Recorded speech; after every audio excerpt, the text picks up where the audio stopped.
سلام، د نن سهار د 9 بجو خبرونو ته مو زه سمیع الله امیني هرکلی وایم. د ټاکنو خپلواک کمیسیون لخوا تر اوسه هیڅ بنسټ ته له ټاکنو د څارنې باورلیک نه دی ورکړل شوی. پر ټاکنو څارونکي بنسټونه وایي د ټاکنو خپلواک کمیسیون پر ټاکنو د څارنې بهیر د پیکه کولو په موخه د باورلیکونو په ویش کې ناغېړي کوي.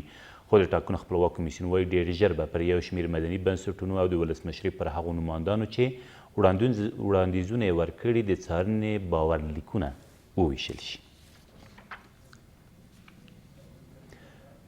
له دې سره سم یو شمېر مدني فعالین او نور هیوادوال د ولسمشرۍ د یو شمېر نمایندانو شعارونه غیر عملي بولي او له نمایندانو غواړي چې واک ته د رسېدو په موخه د شعارونو په ورکولو سره خلکو ته دوکه نه ورکوي. دوی ټینګار کوي چې د ولسمشرۍ نمایندان د شعارونو پر ځای د خپلو پروګرامونو په اړه معلومات ورکړي او خپل خدمت په عمل کې ثابت کړي. په هرات کې د کلالي صنعت چې په هیواد کې له تاریخي صنایعو شمیرل کیږي په دې ورځو کې وروستۍ ساګانې اخلي.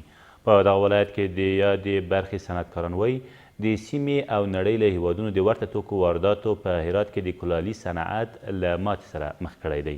د دوی په وینا په اوس وخت کې 2 کارخونې په دې برخه کې فعالیت کوي چې یوازې زینتي شیان جوړوي. په همدې حال کې د خصوصي برخې غړي په هیواد کې د پخوانیو صنعتونو د رکود په اړه اندېښنه څرګندوي.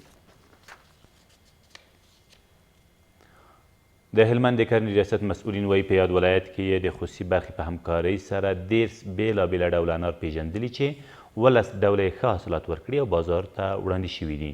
په همدې حال کې د یاد ولایت بڼوال له حکومته غواړي څو د انارو د بڼونو د جوړونې په برخو کې ورسره همکاري وکړي.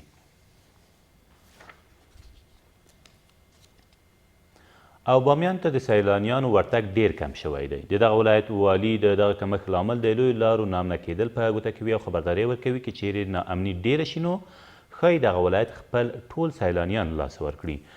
بل لور یو شمېر کورني سیلانیان وایي بامیانو او د یاد ولایت لویو لارو ته د نورو ولایتونو پرتله کمه پاملرنه شوې ده.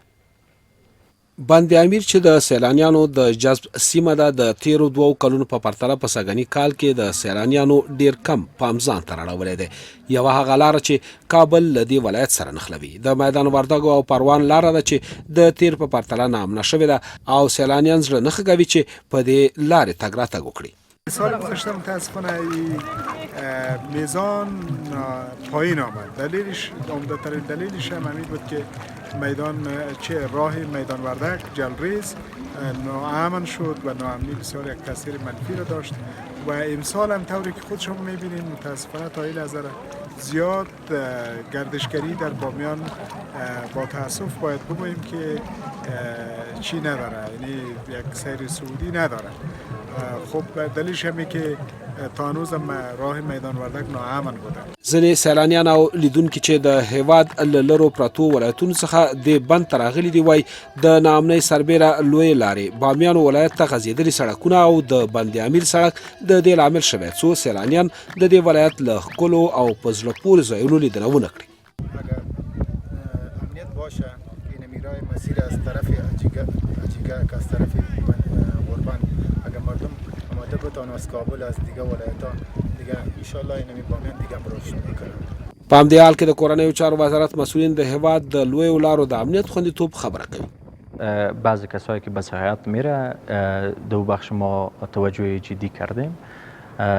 بخش‌های مربوطه را به گونه جدی هدایت دادیم، حتی بخش کشف استخبارات که دو بخش دوره‌ها و شهرها به شکل که لازم است دو بخش تدابیر جدی امنیتی را اتخاذ کنه. له دې سره سره چې بامیان څو کلونه وړاندې د یونسکو ادارې لخوا د سویلي اسیا فرهنګي پلازمینه معرفي شوې او د سیلانیانو په ډېرېدو سره د دې ولایت د اوسیدونکو ژوند کاروبار ښه شوی دی. اوس مهال چې سیلانیان د ناامنۍ له امله دې ولایت ته خپل ورتګ کم کړی دی د بامیاني اوسیدونکو کار او سوداګري هم له ماتې سره مخامخ شوې ده. دا تر دې مهاله وروستي خبرونه تر بیا مو الله امد.